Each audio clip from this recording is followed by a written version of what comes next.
A legendary coach weighs in on Lane Kiffin at LSU. You'll hear it next. Locked on LSU. Here we go.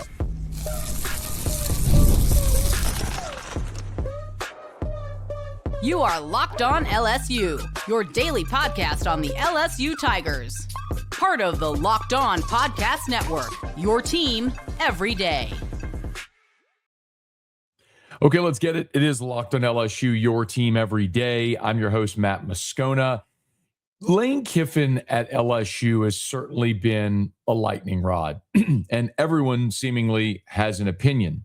Recently, I had an opportunity to visit with legendary defensive line coach Pete Jenkins. Now, if you're an LSU fan, you know who Pete Jenkins is. If you're a football fan, you should know who Pete Jenkins is, but you may not. To put it simply, over his legendary career, Pete Jenkins has earned the respect and reputation as arguably the greatest defensive line coach in the history of football. That sounds like hyperbole.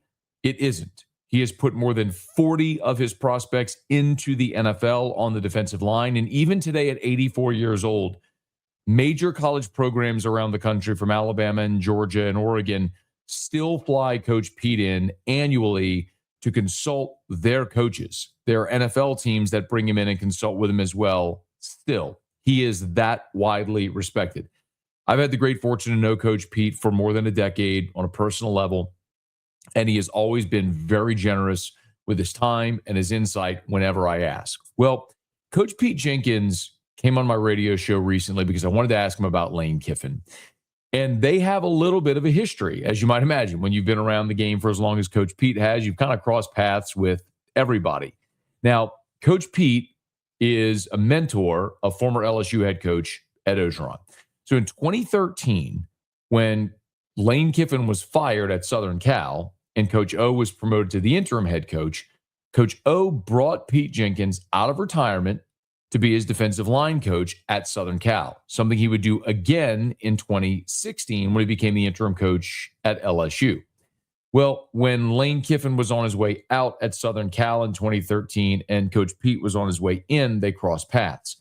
Then again, Coach Pete would consult at the University of Alabama for Nick Saban every year. So Lane Kiffin, as the offensive coordinator, was on staff when Coach Pete was consulting for Alabama. So he has been around, Lane Kiffin, Coach Pete has, at multiple stops over more than a decade, dating all the way back to 2013. And so I asked Coach Pete his opinion of Lane Kiffin, and he raved about him. He even referenced the 2016 matchup when I mentioned Ed Orgeron was the interim head coach at LSU, and Coach Pete was brought on to be the defensive line coach. Well, that year, of course, is when LSU played Alabama in that great game in Tiger Stadium. It was the 10-0 Alabama win, and it was a scoreless tie until late in the fourth quarter. Bama kicked a field goal, then Jalen Hurts scored the game's only touchdown, and Alabama won the game 10-0. But it was a master class and mastermind with Dave Aranda, who Pete Jenkins says is one of the best defensive minds he was ever around, and Lane Kiffin going toe-to-toe. So with that as a little bit of a preamble, this is what Coach Pete said about Lane Kiffin.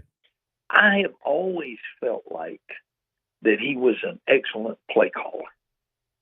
You know, some people just get in that zone, and they can project themselves into the game and whatever. And I've always felt that he was really a good play caller. I thought several years ago, 3 or 4 years ago, he was too much into the analytics, because I saw it cost him. It cost him a game against Alabama one day because he listened to the analytics.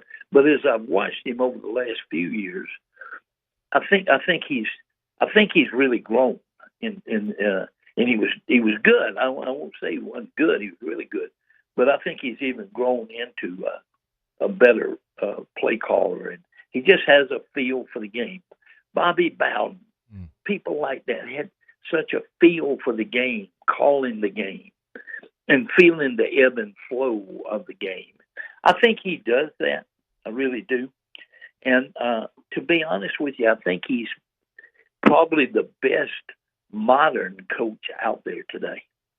And by that I mean this, and you know me for a long time. Okay, so I'm old, and relationships, values of the game, all those things are really important to me, Mm-hmm. And I don't know that that's the way to be today.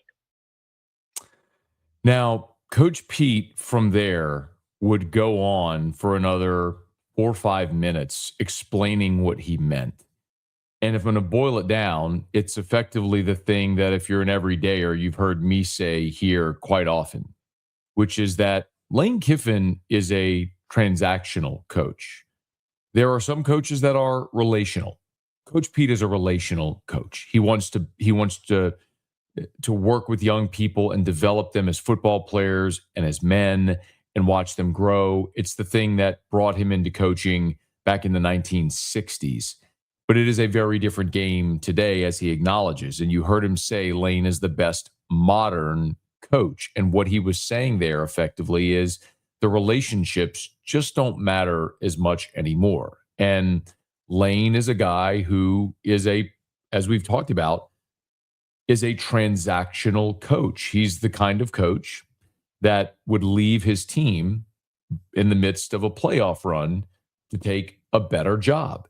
And Lane wanted to coach Ole Miss through the playoff, but obviously the calendar didn't allow for that. And so he made the decision to leave and do what was best for him and his family as he saw it. That's something that I could never imagine Coach Pete doing. Now, Coach Pete is being very diplomatic there. And I think also being very honest at the same time. I don't think that's a criticism of Lane Kiffin. I think Coach Pete is just being very candid and saying and acknowledging that the game has changed so much, and we all understand that. And people like Coach Pete, who came in a different era, this era doesn't suit him as much. He said that he was recently he didn't name the program, but he was recently at a very prominent program consulting, and they were working with some of the players, and the players maybe weren't as attentive as he put it. They were big time NIL players, and maybe not as willing to listen and learn from Coach Pete, a guy who is quite literally the best at what he does ever. So I can understand from Coach Pete's perspective why this era doesn't suit him.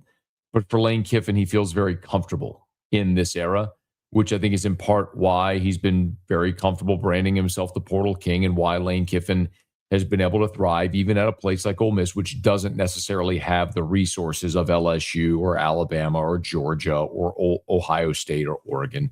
So it's interesting to hear Coach Pete rave about Lane Kiffin, the offensive mind, but also explain why he feels like personality-wise in this era, he's, as he said, the best modern coach. Now, that's also an era when you leave, and quite likely why many feel eventually it'll be a messy split for LSU and Lane Kiffin whenever that day comes. But from LSU's perspective, I believe they're approaching this in a very transactional manner as well. If Lane Kiffin stays at LSU for 4 or 5 years and wins the national championship and then goes to the NFL, I think that would be a very worthy trade that a lot of people here would take. Now, to get there, of course, LSU is going to have to maximize this team. And we have talked a good bit about the defense and all that's returning. Well, one place coming out of spring that I think is a concern is the defensive tackle spot and depth across that defensive front. But also, LSU's had more of a rotation and turnover at defensive line coach.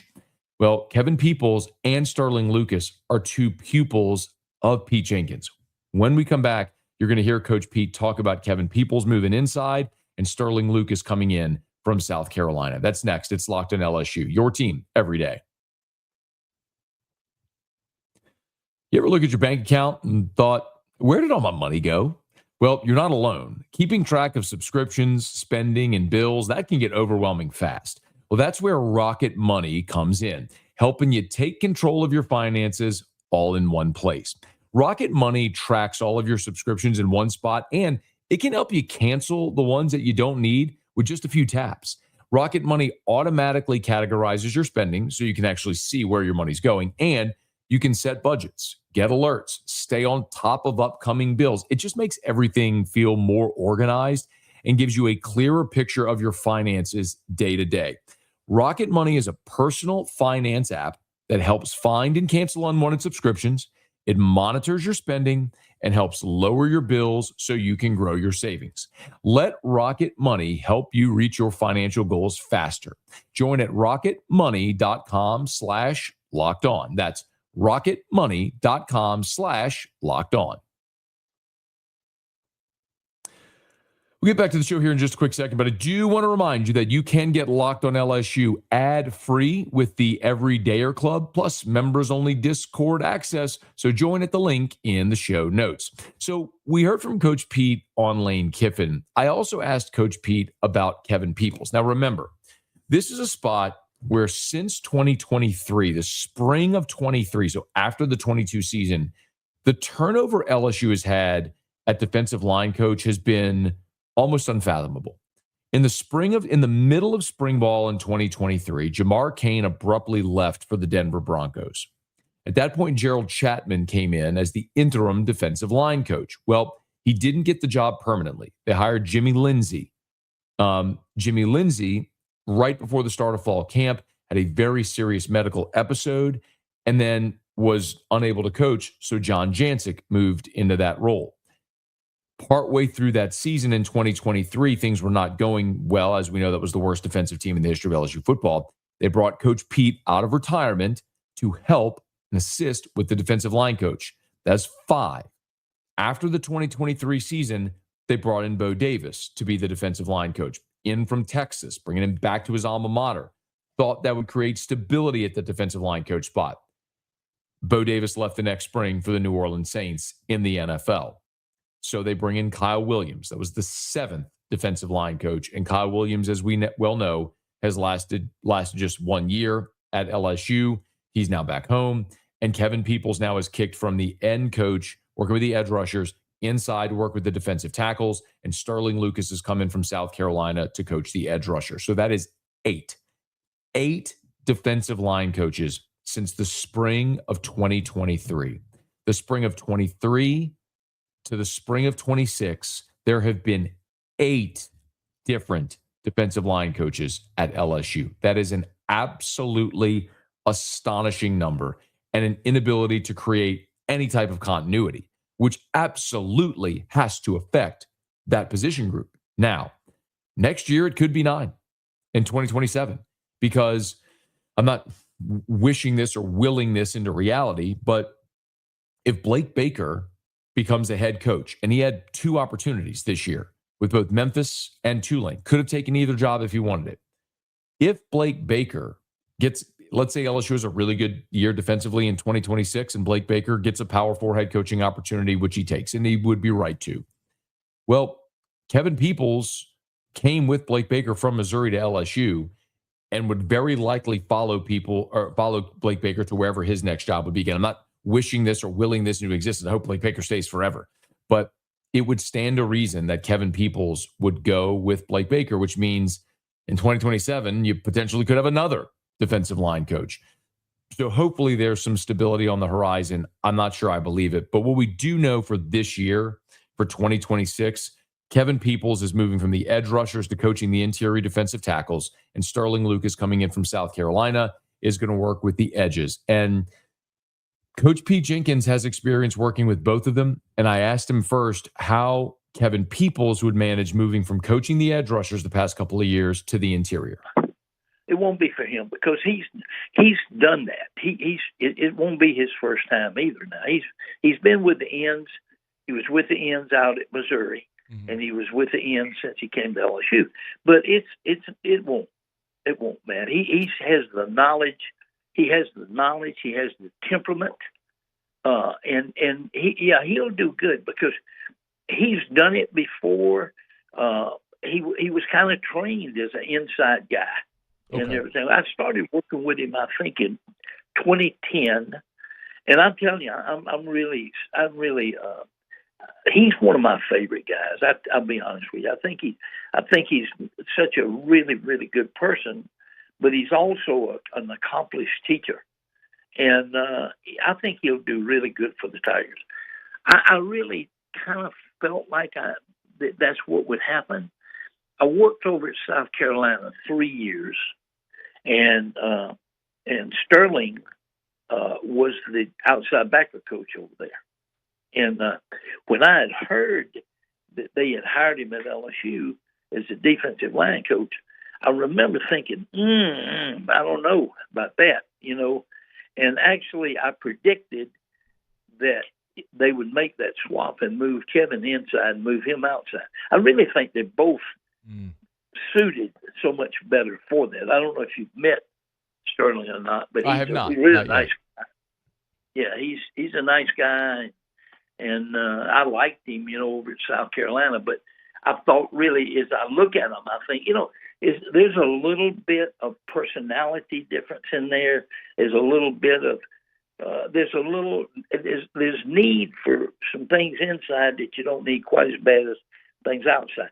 There's some things outside that you don't need quite as much as some things inside. But it's really when LSU had Bo inside and Kevin, you know how excited I was about that. Boy, sure. I mean, it didn't last me but 1 year, but I was like a proud papa. Boy, I was so happy because I knew. And I told Coach Kelly this. I said, "You have hired two of as good at what they do as anybody in the United States of America. I don't care where they are or how much they're paying them or whatever. Those two guys are so accomplished at what they do." But Kevin's not going to have any problems. He's got the toughness to go in there and coach, and it's a little bit different world. And it's a little bit different on the outside, but I think it's the best. The way they have it arranged right now, I think is the best for LSU. Interestingly, you heard Coach Pete there talk about being a proud papa.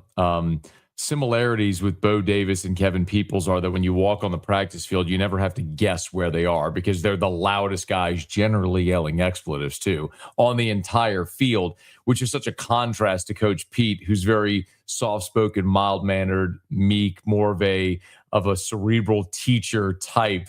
But his two proteges are anything but. But it was fun to watch Kevin Peoples work with those defensive tackles throughout spring. Now, speaking of those defensive tackles, that's where we're going to wrap up because you have all the coaching you want in the world. You got to have Jimmys and Joes as well. So who's going to step up? Lane Kiffin will remind you what Lane said throughout spring about several of those players that LSU is going to be counting on here in 2026. It's Locked on LSU, your team every day.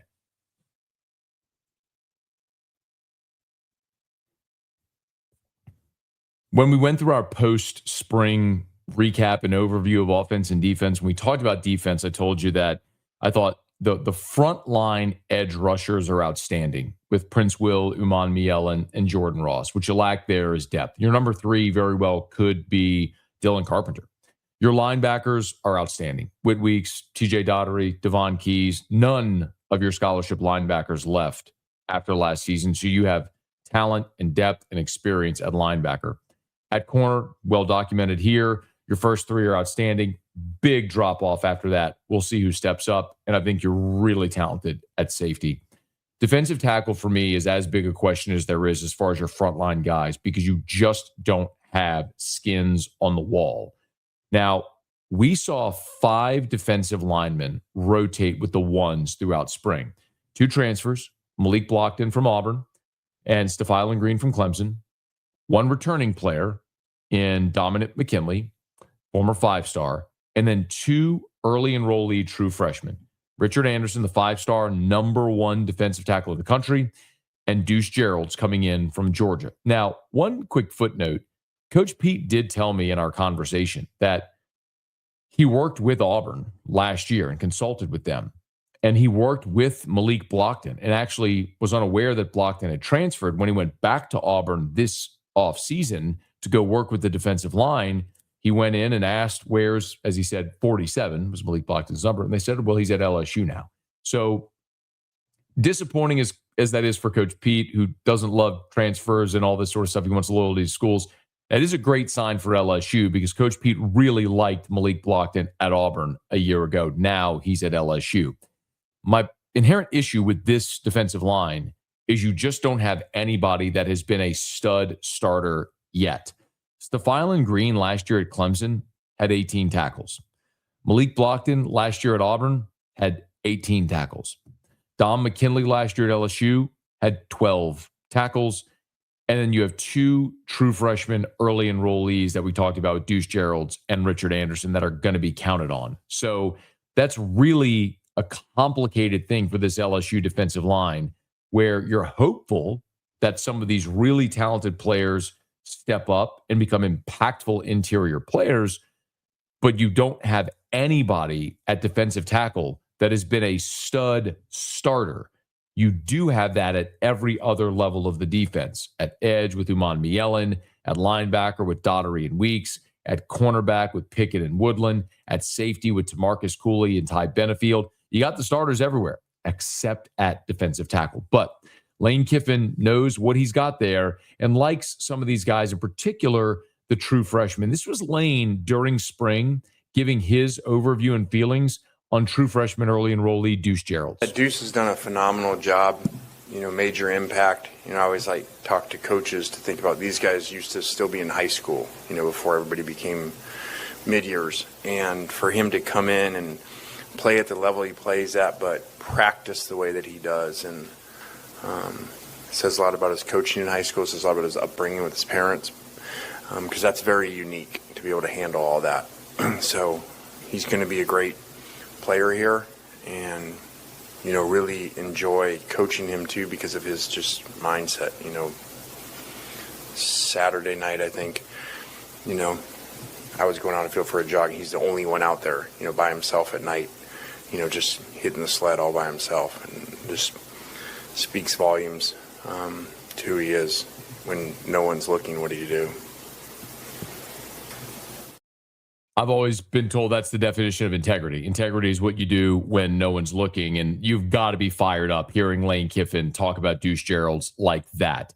A guy who's out there hitting the sled on a Saturday night by himself when nobody else is on the field. That's a guy who clearly wants to be great, who intends to be great, and it showed. Listen, Deuce Geralds is an undersized interior defensive lineman. He is listed at 6'1", 268 in his recruiting profile. His official height and weight at LSU, they have him listed at 6'1", 279, so about 10 pounds heavier than his recruiting profile. We'll see what that looks like after he goes through the summer workout program with Coach Savage, the strength and conditioning official workouts this summer, to see if they add any weight to him. But he reminds you a lot of Bernard Gooden, who transferred in from South Florida a year ago. He's not going to wow you with his size, but his explosiveness, his get off at the line of scrimmage is different than the other guys. So he's smaller, he's more diminutive, but that's a guy who came in as an early enrollee, again, who should be in the spring semester of his senior year of high school, and boom, he was impossible to miss. I mean, he wearing number 99 out there, that's a guy that is going to play and play immediately. And by the way, that's something Lane Kiffin was asked also about Richard Anderson, the 5-star number 1 defensive tackle in the country from Edna Carr in New Orleans. He was asked during spring, is Anderson a guy that's going to get snaps right away? Yeah, I do. We're not very deep defensive line. So it was really important to bring in portal guys, but then also, sign the high school guys that we did. And so there's very high expectations for him and the others. There's high expectations for Richard Anderson and the others, as you mentioned, because there has to be. Now, this is sort of the overview, the bio here, overview snapshot from Kiffin of Richard Anderson. Phenomenal prospect. This guy's going to be a great player. It's just a matter of time to when that happens. And love how physical he is, love how hard he's worked early. Again, these guys really are seniors in high school. We just, over time, have changed their enrollment, for so many guys to come early. So he's doing a great job. Got a little banged up and played through it Saturday, which was good. So we're really excited about him. It's hard not to be. Now, we talked about Geralds being 6'1", 279 pounds. Richard Anderson is the opposite of that. Anderson is a shade below 6'4", and he tips the scales at 350. This was a consensus 5-star, number one defensive tackle in the country, 19 years old, on campus, and is going to be expected to be part of that rotation immediately at LSU. So there's 5 guys right there. Dom McKinley in his 3rd year at LSU, former 5-star, 6'6", 320, all airport team, looks great getting off the bus, had to learn his body and how to play football. Hopefully this is the big meteoric rise year for him. The 2 transfers in Stefan Green and Malik Blockton, both with Power 5 or Power 4 experience, and then the 2 dynamic young freshmen. You got 5 options there, 5 very talented players, 5 guys that will project to the NFL, but 5 guys that have not done it yet at a high productive level in college. Someone is going to have to step up. And if nothing else, maybe, just maybe, they can be disruptive interior players that free up space for your dynamic linebackers, Weeks and Daugherty, to make more of the plays and stuff the stat sheet. You can be an effective interior defensive lineman without stuffing the stat sheet. Maybe that's going to be the role this year for these guys. We'll have to wait and see as time will tell. Hope you enjoyed that look from Pete Jenkins at Lane Kiffin, the defensive line coaches, and these new defensive linemen that are making up that room at LSU. We appreciate you tuning in today to Locked on LSU. So please make sure you subscribe and follow the podcast so you get all the latest episodes. And if you never miss an episode, remember the Everydayer Club, that's built for you. You can get Locked on LSU ad-free, plus members-only Discord access, and so much more. So head to the link in the show notes if you'd like to learn more. Hey, thanks so much for making us your first listen every single day. If you're listening on your favorite podcast app, please subscribe on your favorite podcast app, rate us, leave a review. If you're on YouTube, smash the like button, subscribe to the channel, and hit the bell so you're notified whenever we post a new video. And be sure to let a friend know that if they love the Tigers, we got you here every single day. It is Locked on LSU, your team every day.